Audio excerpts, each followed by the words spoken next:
sebagaimana ku ada,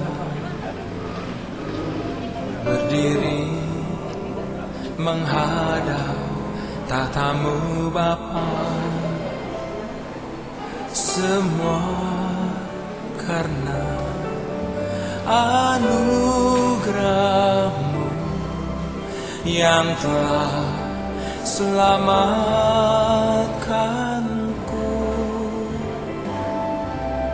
Ku hidup dalam segala kelimpahan,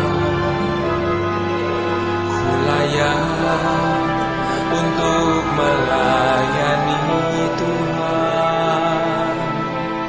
Semua karena anugerah-Mu tercurah bagiku.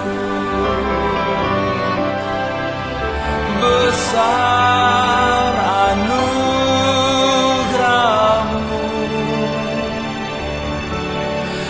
berlimpah kasih-Mu,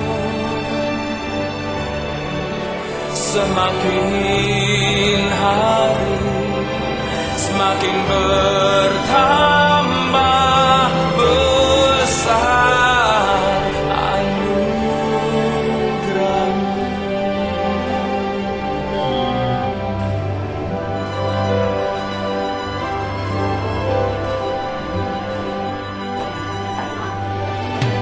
Ku hidup dalam segala kelimpahan,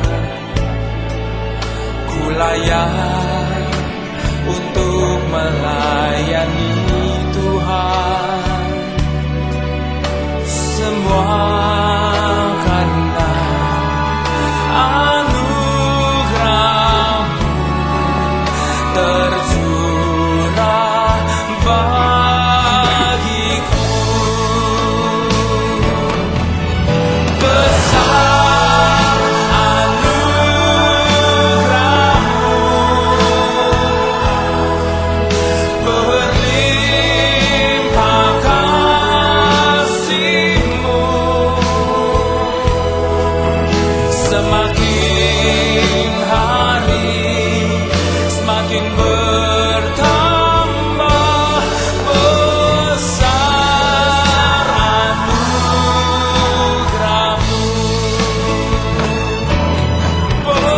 Besar anugerah-Mu, berlimpah kasih-Mu, semakin hari semakin bertambah besar anugerah-Mu.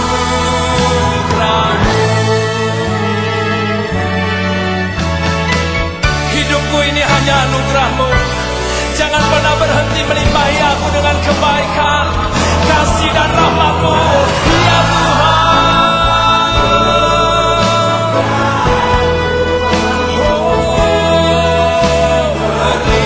Berlimpah kasih-Mu,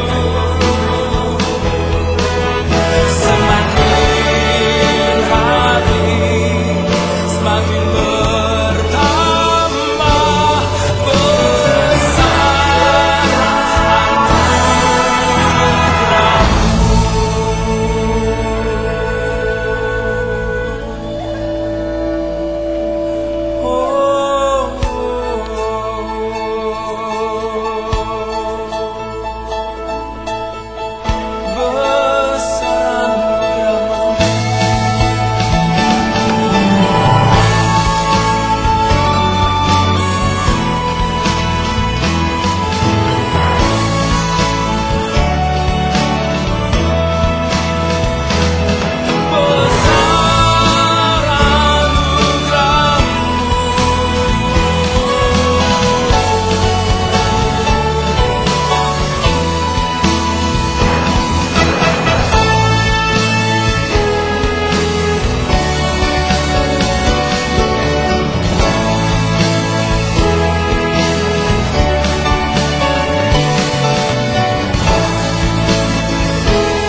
Bapak Ibu Saudara yang dikasihi Tuhan, kebaktian kita pada saat ini berlangsung dengan keyakinan bahwa pertolongan kita adalah dengan nama Tuhan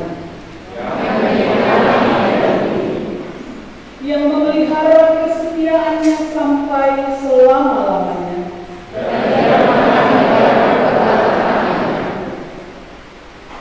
Anugerah dan sejahtera dari Allah Bapa dan dari Tuhan kita Yesus Kristus menyertai saudara-saudara. Amin. Nas pembimbing Titus 3 ayat 8. Titus 3 ayat 8. Perkataan ini benar, dan aku mau supaya engkau dengan yakin menguatkannya, agar mereka yang sudah percaya kepada Allah sungguh-sungguh berusaha melakukan pekerjaan yang baik. Itulah yang adil dan berguna bagi manusia.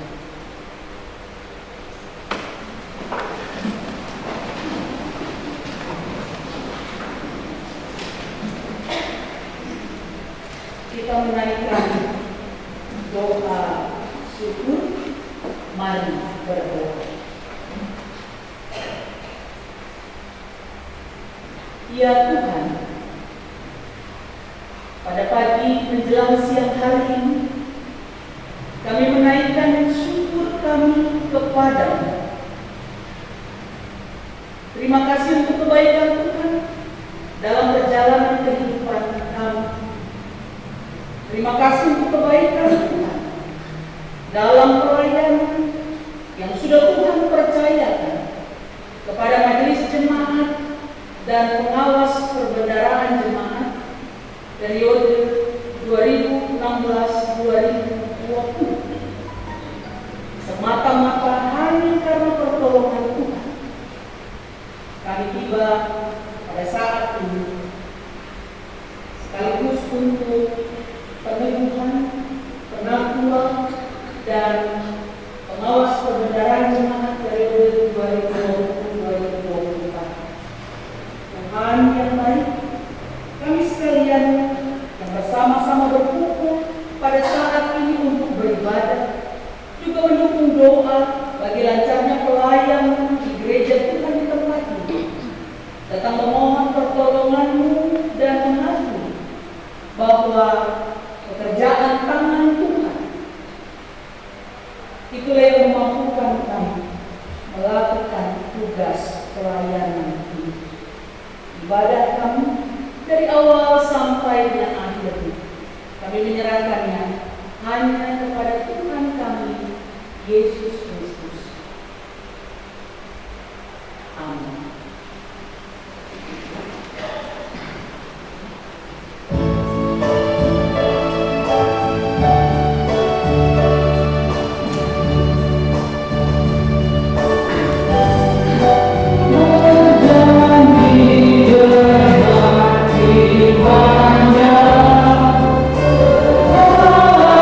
Di atas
maka kita menipu diri kita sendiri dan keberadaan tidak ada di dalam kita.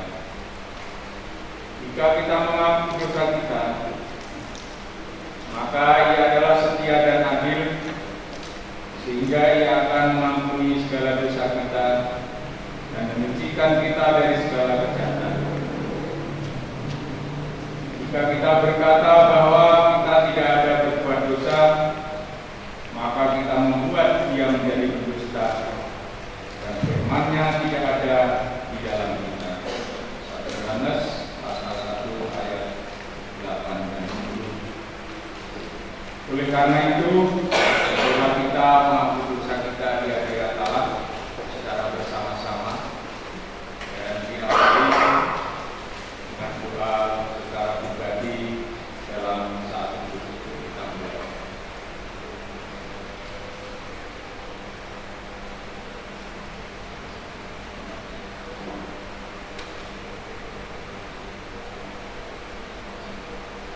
Selesai, mari kita mengungkapkan pengakuan dosa kita secara bersama-sama.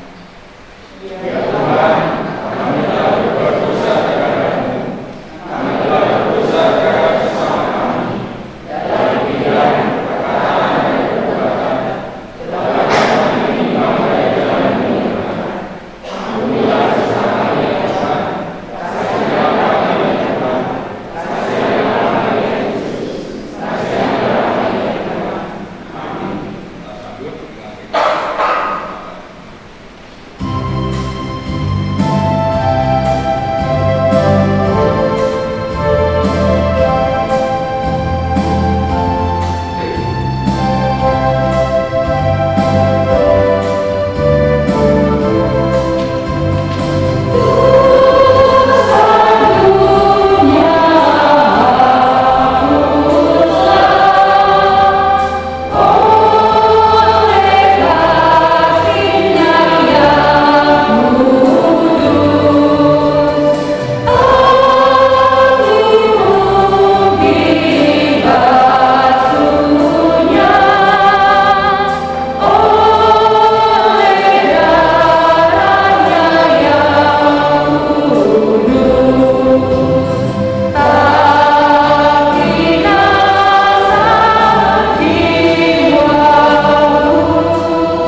Ibu bapak saudara yang dikasihi Tuhan, kita yang telah bersama-sama datang mengaku dosa di hadapan Allah, dengarkanlah firman Tuhan yang berkenan mengampuni dosa kita. Roma 6 ayat 1 sampai 4. Roma 6 ayat 1 sampai 4. Jika demikian, apakah yang hendak kita katakan? Bolehkah kita bertekun dalam dosa supaya semakin bertambah kasih karunia itu? Sekali-kali tidak. Bukankah kita telah mati bagi dosa? Bagaimanakah kita masih dapat hidup di dalamnya? Atau tidak tahukah kamu bahwa kita semua yang telah dibaptis dalam Kristus telah dibaptis dalam kematian. Dengan demikian kita telah dikuburkan bersama-sama dengan Dia oleh baptisan dalam kematian, supaya sama seperti Kristus telah dibangkitkan dari antara orang mati oleh kemuliaan Bapa, demikian juga kita akan hidup dalam hidup yang baru. Dalam nama Allah Bapa dan Anak dan Roh Kudus, kami beritakan kepada saudara-saudara yang dengan tulus ikhlas mengaku dosa di hadirat Allah serta mencari keselamatannya hanya kepada Yesus Kristus, bahwa Allah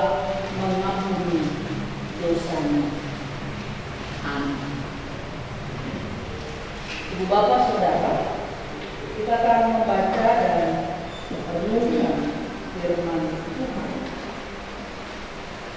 dan mengajak kita untuk mempersiapkan Alkitab kita, Yesaya 6 ayat 1 sampai 8.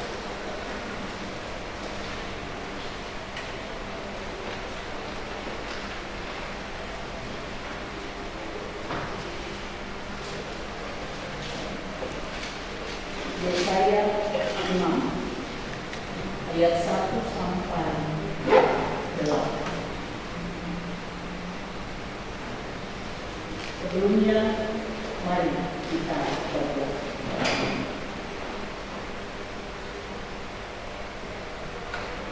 Ya Tuhan, sebagai umat tebusan,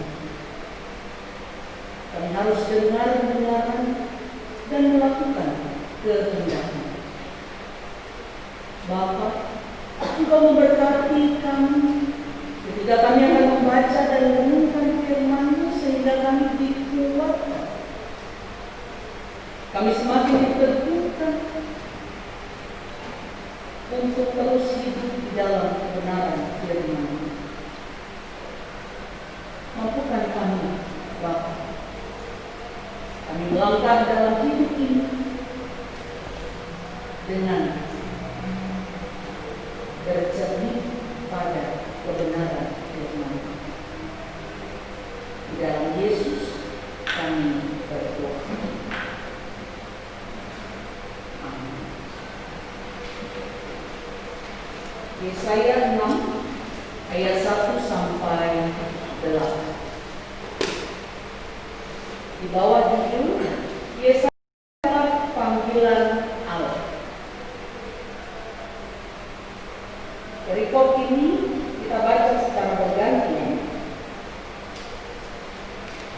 Saya bersama Bapak, Ibu, Majelis Jemaat dan pengawas perbendaharaan jemaat yang akan mengakhiri masa pelayanannya, juga para penatua dan pengawas perbendaharaan jemaat yang akan melanjutkan estafet pelayanan. Kami bersama-sama akan membaca ayat-ayat yang ganjil. Ibu Bapak, Saudara jemaat Tuhan membaca ayat-ayat yang benar. Mari kita membacanya terlebih dahulu. Dalam tahun matinya Raja Uzia, aku melihat Tuhan duduk di atas takhta yang tinggi dan menjulang, dan ujung jubahnya menutup bait suci. Atas tahta berdiri sebelah atasnya, masing-masing mempunyai nama saya. Dua saya pakai untuk menutupi mata mereka, dua saya pakai untuk menutupi mata mereka, dan dua saya pakai untuk menarik mereka. Dan mereka berseru seorang kepada seorang, katanya, Kudus, kudus, kuduslah Tuhan semesta alam. Seluruh bumi penuh kemuliaan. Maka bergoyanglah atas kami itu, sebagai suara yang berseru, dan itu menentukan nafas. Lalu kataku, celakalah aku binasa, sebab aku ini seorang yang najis bibir, dan tinggal di tengah-tengah bangsa yang najis bibir. Namun mataku telah melihat sang Raja, dan itu Tuhan semesta alam. Tetapi seorang yang biasa itu bertambah aku, kita hanya ada yang dirinya sendiri dari atas siswa. Dia menyentuhkannya kepada mulutku serta berkata, lihat, ini telah menyentuh bibirmu, maka kesalahanmu telah dihapus dan dosamu telah diampuni. Lalu menanya suara Tuhan berkata, siapa yang akan diutus dan siapa yang mau diutus aku? Maka seruku, ini aku, utuslah aku. Sedemikian jauh membaca firman Tuhan. Yang berbahagia adalah setiap kita yang mendengarkan firman Tuhan juga melakukannya dalam kehidupan sehari-hari. Haleluya.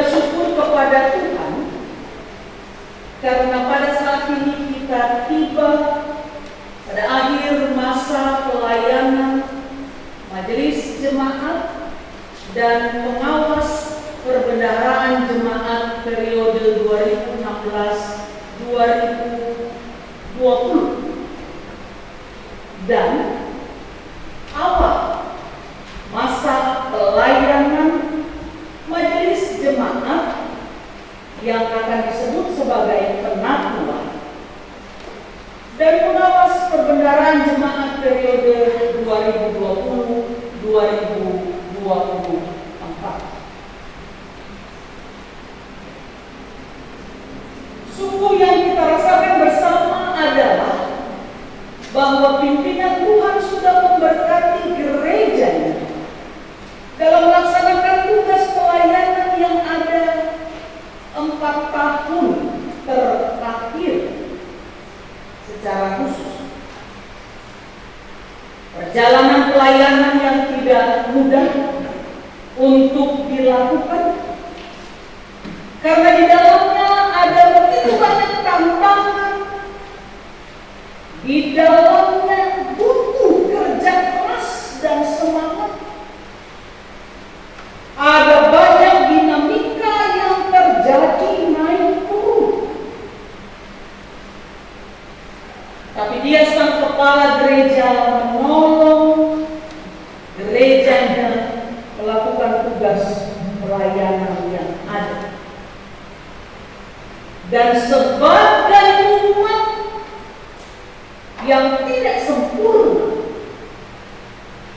kita menyadari bahwa hanya Tuhan sebagai sumber penolong bagi setiap umat. Keyakinan itu juga yang tentu akan terus dihayati dan dipegang dalam melanjutkan estafet pelayanan yang dilakukan oleh para penatua dan pengawas perbendaharaan jemaat periode 2020-2024. Menjalaninya dengan hati sampai akhir masa pelayanan. Tuhan yang sudah memanggil, Tuhan juga yang akan memperlengkapi. Tuhan yang sudah memanggil, Tuhan juga yang akan memberikan pertolongannya dalam langkah menjalani pelayanan yang ada. Karena itu kita akan menghayati firman Tuhan dalam Yesaya 6 ini untuk mengambil pelajaran berharga sehingga terus mendapatkan semangat yang bisa kita wujudkan dalam tindakan pelayanan yang ia percayakan di Gereja Kristen Pasundan, Sumedang. Ibu bapak saudara, kisah tentang pengutusan Nabi Yesaya ini berada dalam situasi bahwa saat itu keadaan umat Tuhan sedang kacau. Ada begitu banyak ketidakadilan yang terjadi. Para pemimpin-pemimpin agama, mereka tidak mendengarkan suara Tuhan sehingga mereka tidak melakukan apa yang menjadi kehendak. Dan para pemimpin politik juga tidak mendengarkan suara Tuhan sehingga mereka melakukan ketidakadilan. Dalam kondisi seperti inilah Yesaya diperintahkan Tuhan untuk bersuara. Sampaikan apa yang menjadi kehendak Allah kepada para pemimpin spiritual dan para pemimpin politik dan kepada seluruh umat, supaya kebobrokan yang terjadi di berbagai bidang itu dihentikan. Tapi mereka tidak mendengar. Karena itu kekuasaan dan kekuatan bangsa Asyur dipakai oleh Tuhan untuk memberikan penghukuman kepada bangsa. dan disadari oleh Yesaya bahwa kekuatan-kekuasaan bangsa Asyur tetap ada dalam kendali kekuasaan Allah. Justru Asyur dipakai untuk menghukum. Tetapi ada satu masa nanti kekuatan bangsa lain itu akan berakhir. Dan Allah sendiri yang menentukan. Allah mengutus Nabi Yesaya untuk hadir dan berbicara kepada bagi Yesaya pada saat itu, ibu bapak saudara tidak mudah melakukan tugas ini karena usia pada saat itu belum 25 tahun. Dia masih sangat muda. Dan bagaimana seseorang yang masih sangat muda harus berbicara kepada para pembesar-pembesar keagamaan dan kepada para pembesar atau pemerintahan. Karena itu dia ragu. Karena itu dia khawatir. Dia merasa tidak mampu. Dia merasa takut tidak didengar. Dia merasa bagaimana mungkin aku yang masih muda menyampaikan apa yang Tuhan kehendaki. Karena itu Allah datang sendiri. Allah datang bersama dengan para tentara serafim di hadapan Yesaya. Para tentara serafim mengatakan, kudus, kudus, kuduslah Tuhan semesta alam. Seluruh bumi penuh kemuliaan-Nya. Kita membayangkan pada penglihatan Yesaya, dia melihat Allah sendiri datang di hadapannya dan memberikan tugasnya.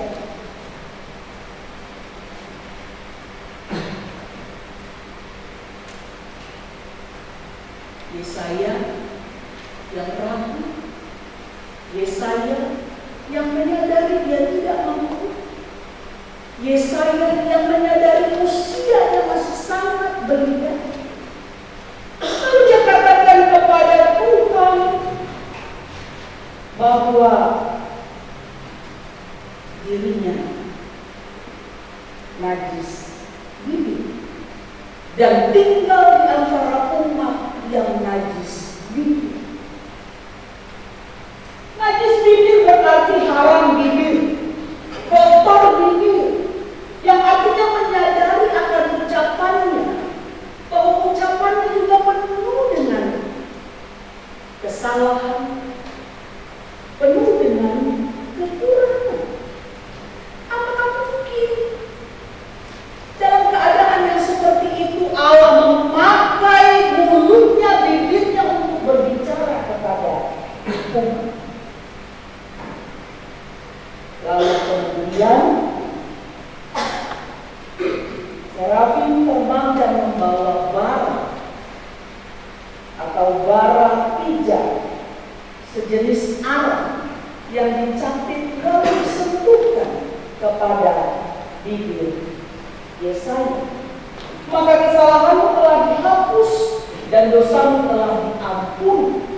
Dengan kata lain, segala kekurangan, keterbatasan itu sekarang sudah diperlengkapi oleh Tuhan. Tindakan Allah yang melayakkan Yesaya untuk menerima dan menjalankan tugasnya ke depan. Lalu Yesaya mendengar suara Tuhan, siapa yang akan kuutus dan siapa yang mau pergi untuk aku. Mengimani, memahami bahwa dirinya dilayakkan oleh Tuhan untuk melaksanakan tugasnya. Maka Yesaya katakan, ini aku Tuhan, mengutuslah aku. Bapak Ibu, Saudara, mari kita berefleksi tentang kisah pengutusan Yesaya ini. Usia masih belia, belum 25 tahun. Kalau di PPTG DKP dikatakan minimal 25 tahun. Ada waktunya nih, kalau berdasarkan PPTG DKP.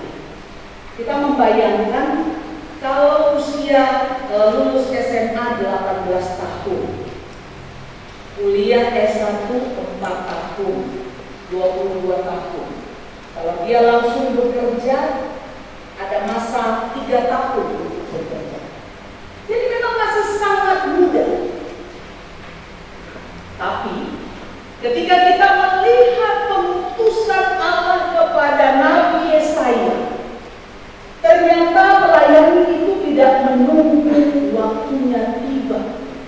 Wah, kalau menunggu waktunya tiba menjadi penatua dan BPJ, berarti yang berikutnya 4 tahun lagi baru kebagian tugas pelayan. Tapi tidak. Siapapun sebenarnya bisa ikut ambil bagian dalam tugas pelayanan yang ada. Organis GKP Garut, ada yang kelas 5 SD, kelas 6 SD. Organis di GKJ di depan kampus UKDW itu sudah sangat lancar. Tidak menunggu waktu menjadi penatua dan BPJ. Seharusnya tidak mengenal usia. Siapapun bisa melayani sejauh menyiapkan hati untuk melayani. Melayani dengan hati itu menjadi hal yang sangat penting. Tidak apa. Lalu yang kedua, Ibu Bapak Saudara, Tuhan mengenal Yesaya. Dia mengenal Yesaya dengan baik, dengan segala keterbatasan, dengan segala kekurangan, sehingga ketika Yesaya mengatakan, aku orang yang najis bibir dan tinggal di antara umat yang najis bibir, Tuhan melakukan sesuatu untuk memperlengkapi Yesaya.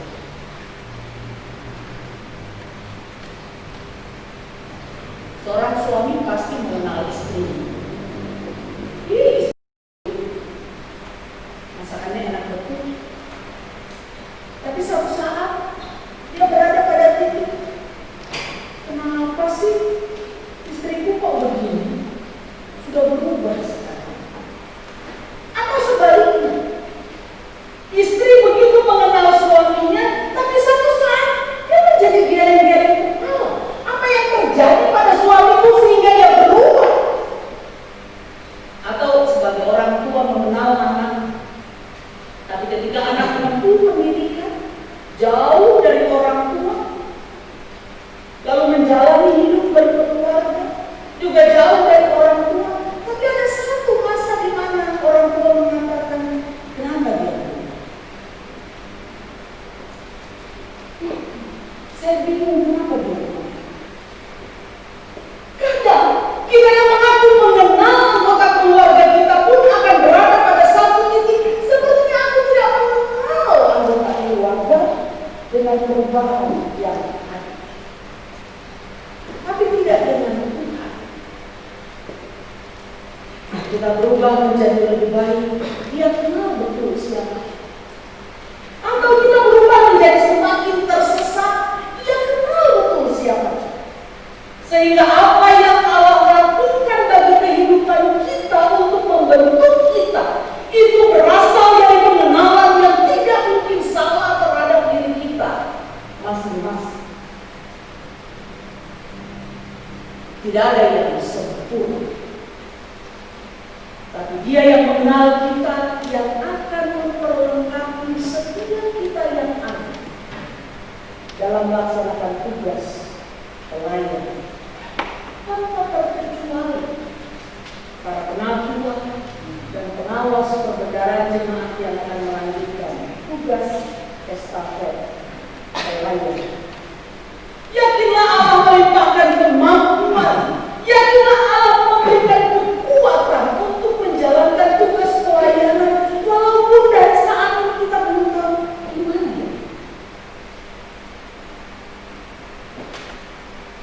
Yang ketiga, melalui kebaikan yang kecil yang amat biasa, seseorang bisa melayani.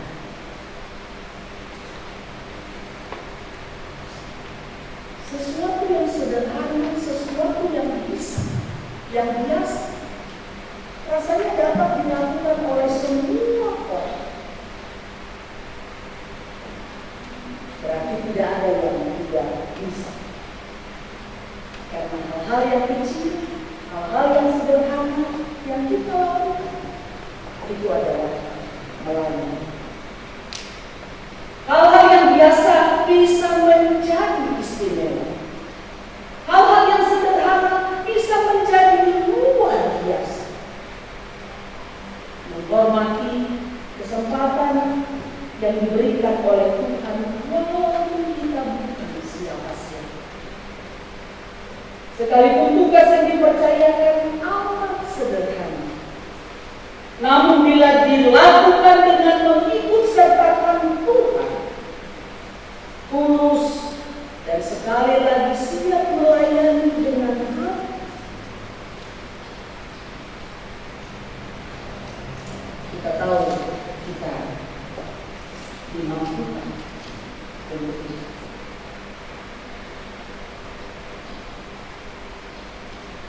Saya menutup renungan ini dengan sebuah cerita tentang semangat melayani. Ibu bapak saudara, semangat melayani seharusnya dimiliki oleh semua orang. Seperti pengalaman di sebuah desa yang kecil dan di sana ada gereja yang kecil. Ada seorang remaja, dia tidak bisa nyanyi, dia tidak bisa organis, dia tidak bisa memandu pujian, dia tidak bisa jadi MC, tapi dia ingin melayani. Sampai akhirnya mengurus gereja itu. Semangatnya besar, tapi apa yang bisa diberikan?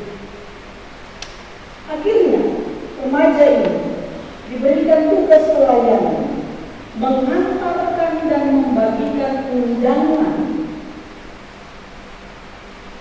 tentang acara gereja ke rumah-rumah anggota jemaat. Itulah tugas pelayanan yang diberikan kepadanya. Pada suatu hari ketika ia akan melaksanakan tugas itu, rumahnya hujan turun. Lalu ada godaan. Wah, hujan turun. Apakah undangan ini akan tetap aku bagikan? Lalu dia berpikir, masa hanya melakukan tugas ini saja aku tidak bisa. Aku akan pergi melaksanakan tugas ini. Lalu dia pergi membagikan undangan itu. Lalu tiba di sebuah rumah di mana seorang orang tua tinggal di sana. Hujan masih turun. Godaan datang lagi kepadanya. Lalu dia berpikir, oma ini sebenarnya rajin ke gereja. Mungkin kalau tidak dibagikan undangan ini juga dia pasti akan datang. Tapi dia berpikir, aku sudah ada di depan pagar rumah oma itu, masa tinggal melangkah beberapa langkah saja aku tidak bisa. Aku harus menjalankan tugas itu. Lalu dia ketuk-ketuk pagar rumah oma itu, dia berteriak, oma, aku datang. Oma, aku datang. Tapi oma ini tidak membuka pintu rumahnya. Tapi remaja kecil ini terus berteriak, oma, aku datang membawa undangan dari gereja. Tidak lama, seorang oma keluar dan membuka pintu rumah. dia katakan, Oma, ini ada undangan dari gereja. Oma ingat bahwa Tuhan Yesus sayang kepada Oma. Keesokan harinya Oma ini datang ke gereja. Dia datang ke gereja dan dia bersaksi. Dan dia bersaksi tentang hal yang luar biasa. Dia katakan kepada banyak orang pada saat itu, ternyata di balik tembok rumah yang dihampiri remaja tadi, Oma itu sedang depresi berat. Dan dia sudah siap dengan obat yang dia akan minum, karena dia akan bunuh diri. Kecewa, ditinggal pergi oleh obat. Tapi pada saat dia akan minum obat itu, ada suara berisik di luar. Lalu muncul malaikat Tuhan yang mengatakan, Oma, ingat Tuhan sayang kepada Oma. Kata-kata itulah yang kemudian terngiang di dalam telinga Oma ini. Kamu tidak boleh bunuh diri. Besok ada pelayanan gereja yang harus aku. Dia mengumumkannya karena suara malaikat kecil yang mengatakan, ingat Oma, Tuhan sayang kepada Oma. Ibu bapak saudara, apapun bisa kita lakukan untuk melaksanakan tugas pelayanan. Mari semangat untuk melaksanakan tugas pelayanan yang ada. Dia yang memanggil, dia yang akan memperlengkapi, dia mengenal kita dengan segala keterbatasan kita, dan kita memberi hati kita untuk melayani. Siapapun bisa melayani. Selamat untuk tugas pelayanan yang akan dilanjutkan oleh penampilan dan pengawas kebenaran jemaat periode 2020-2024. Tuhan memberkati. Amin.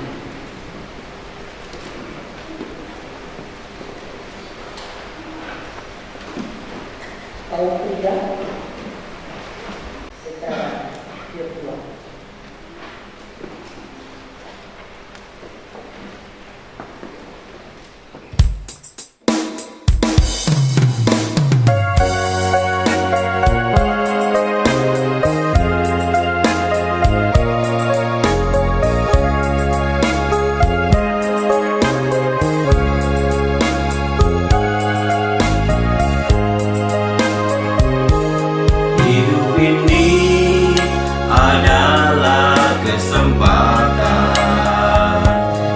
Hidup ini untuk melayani Tuhan.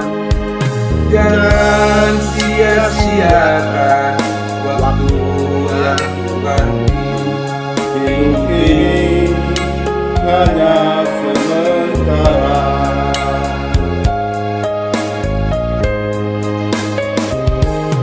Hidup ini adalah hidup ini untuk melayani Tuhan. Jangan sia-siakan apa yang Tuhan beri. Hidup ini harus jadi berkah.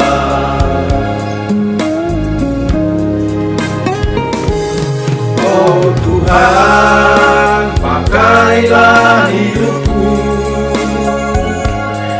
selagi aku masih kuat. Bila saatnya nanti ku tak berdaya lagi, ini sudah jadi berkah.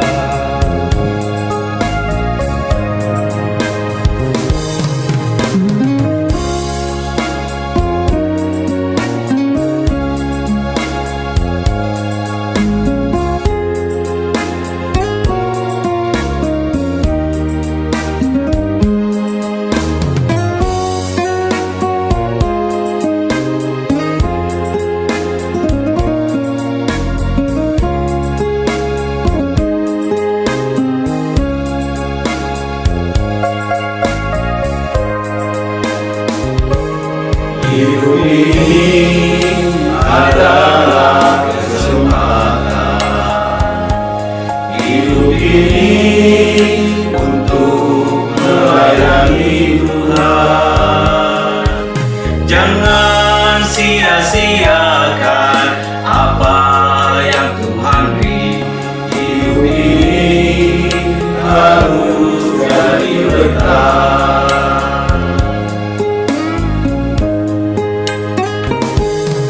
Oh Tuhan, pakailah hidupku selagi aku masih kuat. Bila saatnya nanti ku tak berdaya lagi, hidup ini sudah jadi berkah. Bila saatnya nanti ku tak berdaya lagi, hidup ini sudah jadi berkah. YouTube channel, Telfit Focus.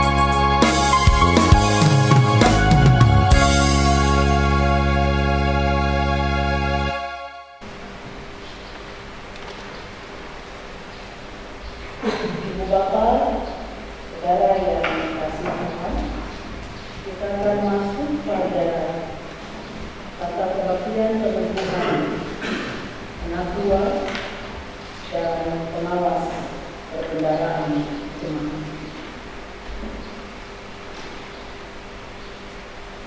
Jemaat Tuhan, jemaat melaksanakan pemilihan anak tua periode 2020-2024 sesuai dengan tata gereja GKP bab 6 pasal 14 ayat 1 dan 2 dan PPTG GKP bab 6 pasal 51 ayat 1 sampai 5 serta pemilihan pengawas perbendaharaan jemaat periode 2020-2024 sesuai dengan tata gereja bab 13 pasal 25 ayat 1 dan 2 dan peraturan pelaksanaan tata gereja bab 13 pasal 94 ayat 1 sampai 6. Nama-nama calon telah diwartakan dalam kebaktian minggu dan tidak ada yang keberatan dari saudara-saudara. Maka pada kebaktian hari ini akan melaksanakan peneguhan bagi para calon terpilih. Kepada anggota penatua dan pengawas perbendaharaan jemaat periode 2016-2020 yang akan berakhir masa pelayanan, saya persilahkan berdiri.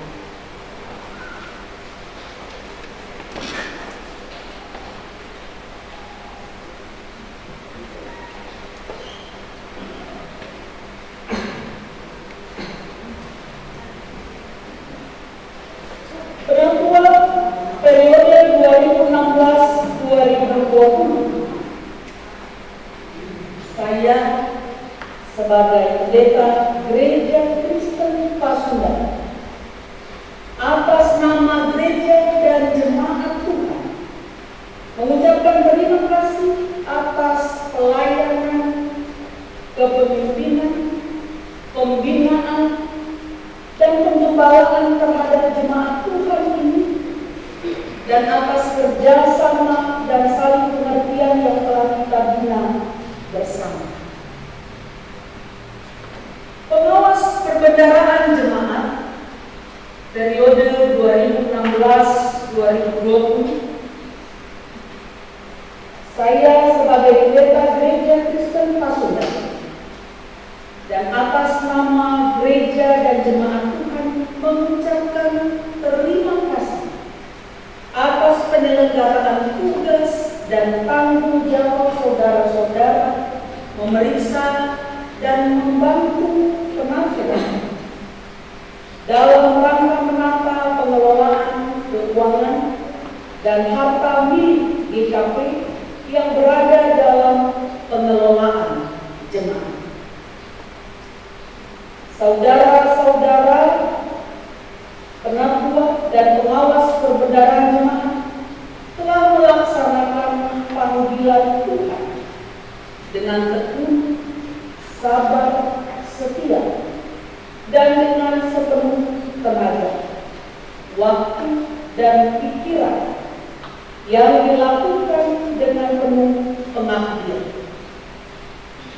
Jemaat telah merasakan buah-buah pelayanan saudara tersebut, dan semua itu telah membangun kehidupan jemaat sebagai tubuh Kristus yang melayani, bersekutu, dan bersaksi dalam rangka pembinaan dan pengembangan jemaat yang memuliakan. Kini kami persilakan saudara-saudara mengambil tempat di tengah-tengah jemaat.